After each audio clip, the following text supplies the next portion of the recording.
निर्मलपुर गांव में काशीराम अपनी पत्नी शांति और बेटे सूरज के साथ एक झोपड़ी में रहता था। वह काशीपुर के बाहर स्थित एक फैक्ट्री में काम करता था। एक रात किसी कारण उस फैक्ट्री में विस्फोट हो गया। किसी तरह काशीराम को अस्पताल पहुंचाया गया। जैसे ही यह बात शांति को पता चली, वह तुरंत अस्पताल पहुंची और डॉक्टर से कहा, डॉक्टर साहब, मेरे पति कैसे हैं? उन्हें ज्यादा चोट तो नहीं आई? कृपया जल्दी बताइए, मुझे बहुत घबराहट हो रही है और मेरा दिल बैठा जा रहा है। इनका शरीर आग में काफी जल गया है और इनकी हालत धीरे धीरे बिगड़ती जा रही है। इन्हें जल्द से जल्द सर्जरी की जरूरत है। कृपया जल्दी से रुपयों की व्यवस्था करें। डॉक्टर साहब, सर्जरी में कितना रुपए लगेंगे? आपके पति की सर्जरी के लिए 30,000 रुपया लगेंगे।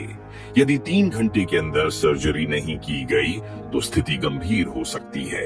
कृपया जल्द से जल्द यह राशि कैश काउंटर पर जमा कर दें। डॉक्टर साहब, हम बहुत गरीब लोग हैं। सूखी रोटी खाकर किसी तरह गुजारा करते हैं। 300 रुपए भी हमारे लिए 3 लाख के बराबर है। हम भला 30,000 रुपए की व्यवस्था कैसे करेंगे?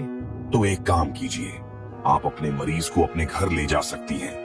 अगर आपको उनकी जान बचानी है तो जल्द से जल्द 30,000 रुपया जमा करना होगा। समझने की कोशिश कीजिए और जल्दी कीजिए। जाइए, किसी से मदद मांगिए, अपने किसी रिश्तेदार से सहायता लीजिए। मुझे और भी मरीजों को देखना है, इसलिए कृपया मेरा समय बर्बाद न करें। इतना कहकर डॉक्टर दूसरे मरीज को देखने चले जाते हैं। इधर सूरज और शांति परेशान थीं। उन्हें समझ नहीं आ रहा था कि 30,000 रुपए कहां से लाएं और अपने पति की जान कैसे बचाएं। माँ, मुझे कुछ समझ नहीं आ रहा है। चारों तरफ सिर्फ अंधेरा ही अंधेरा दिख रहा है। उम्मीद की एक भी किरण नजर नहीं आ रही। अगर हम समय पर सर्जरी के लिए 3,000 रुपए जमा नहीं कर पाए तो बाबूजी की जान बचाना मुश्किल हो जाएगा। बेटा, तू सत्य कह रहा है। मुझे भी अब कुछ समझ नहीं आ रहा, लेकिन हमें कुछ न कुछ तो करना ही पड़ेगा। हम हाथ पर हाथ रखकर तो नहीं बैठ सकते। इतना कहकर सूरज और उसकी माँ मदद मांगने निकल पड़ते हैं। वे कई लोगों से सहायता की गुहार लगाते हैं, लेकिन सूरज की गरीबी देखकर कोई भी उन्हें पैसे देने के लिए तैयार नहीं होता। थक हार कर वे शाम तक अस्पताल पहुंचते हैं, जहां सूरज की माँ डॉक्टर को सारी बात बताती है। मैं कुछ नहीं कर सकता, आप अपने मरीज को घर ले जा सकती हैं। मजबूरन शांति अपने पति को घर ले आती है और 2 दिन बाद उसका निधन हो जाता है।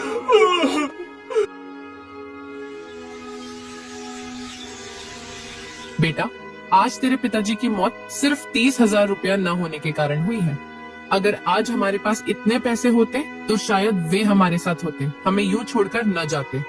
इसलिए बेटा, तुझे इतना पैसा कमाना है कि किसी को भी पैसे की कमी के कारण अपनी जान न गंवानी पड़े।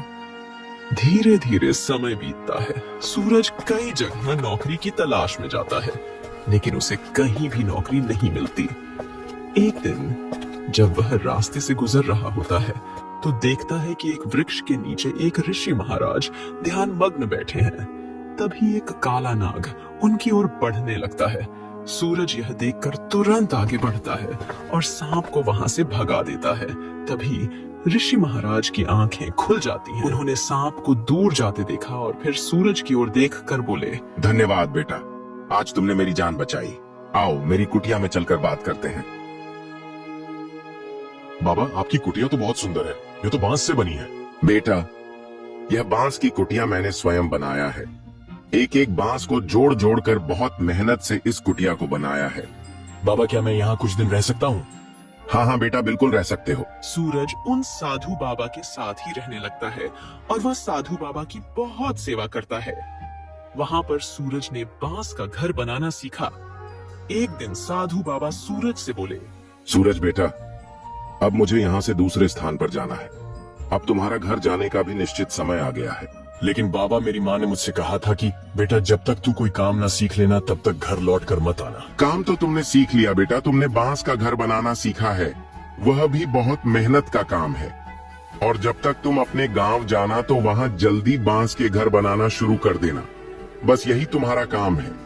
एक दिन यह बांस के घर तुम्हारे बहुत काम आएंगे। सूरज साधु बाबा से विदा लेकर वापस गांव पहुंच जाता है। और अगले दिन बांस मंगवाकर पूरे गांव में बांस का घर बनाना शुरू कर देता है। पता नहीं ये क्या कर रहा है, मैंने इसे कोई काम सीखने के लिए भेजा था। ये पता नहीं क्या सीख कर आ गया, लेकिन ये बांस का घर क्यों बना रहा। तभी गांव की एक औरत आती है और सूरज की माँ से कहती है, देखने में यह घर तो कितना सुंदर और मजबूत लग रहा है। पर बहन, यह घर किस काम का, यहाँ कौन रहेगा। गांव में सबके अपने अपने घर और अपनी जमीन जायदाद है, और यह लड़का सिर्फ फिजूल का काम कर रहा है। सूरज कुछ ही दिनों में पूरे गांव में जगह जगह बांस के घर बना लेता है। मानसून आ चुका था और निर्मलपुर गांव में कई दिनों से मूसलाधार बारिश हो रही थी। एक शाम पानी का बहाव तेज हो गया, जिससे निर्मलपुर गांव के पास वाली नदी में पानी का स्तर ऊपर तक आ गया, जिस कारण निर्मलपुर गांव में बाढ़ की चपेट में आ गया। निर्मलपुर गांव के साथ साथ आसपास वाले बहुत से गांव बाढ़ में डूब गए। निर्मलपुर गांव के लोग हाहाकार मचाने लगे। तभी उनके गांव में बनी बांस के घर दिखाई दिए, जो काफी ऊंचे बने हुए थे, और उन बांस के घरों की छत तक बाढ़ का पानी नहीं पहुंच रहा था। पूरे गांव वाले बाढ़ से बचने के लिए सूरज के द्वारा बनाए गए बांस के घरों में शरण ली। सूरज की माँ भी इस बांस के घर में शरण ली। माँ, मुझे साधु बाबा ने बोला था कि वक्त आने पर यह बांस का घर तुम्हारे बहुत काम आएगा, और आज हमारा पूरा गांव बाढ़ की चपेट में आ गया। गांव का एक एक घर बाढ़ में डूब गया है, पर यह बांस के बने घर नहीं डूबे। हमारा पूरा गांव सुरक्षित है। हाँ सूरज बेटा, तूने तो सचमुच अपने गांव के लिए जो किया है वह कोई भी नहीं कर सकता।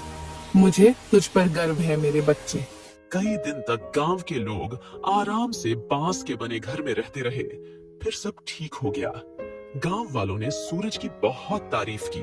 आसपास के गांव वालों ने जब इस बात को सुनी तो वह भी बांस के बने घर देखने के लिए आने लगे। शांति बहन, आपका बेटा तो बहुत होनहार है। ये बांस का घर बनाकर ये सचमुच आपके गांव के लोगों को सुरक्षित कर दिया। हम चाहते हैं सूरज हमारे गांव में भी ऐसे ही बांस के घर बना देता कि बाढ़ आने पर हमारे गांव वाले भी सुरक्षित रहे। जितना भी लागत लगेगा हम लोग देंगे सूरज, लेकिन हमारे गांव में भी तुम ऐसे ही बांस के घर बना दो। मुखिया जी, आप चिंता मत करिए, मैं जरूर आप सबके लिए बांस का घर बना दूंगा। ठीक है बेटा। सूरज, अब हम लोग अपने गांव जा रहे हैं। ठीक है मुखिया जी, जाइए आप। सब लोग अपने घर चले जाते हैं। सूरज मुखिया के गांव पहुंचता है। 1 महीना गुजरता है। सूरज सबके लिए बांस का घर बना देता है। बाढ़ का ख्वाब सबके मन से निकल जाता है। लोग खुशी खुशी रहने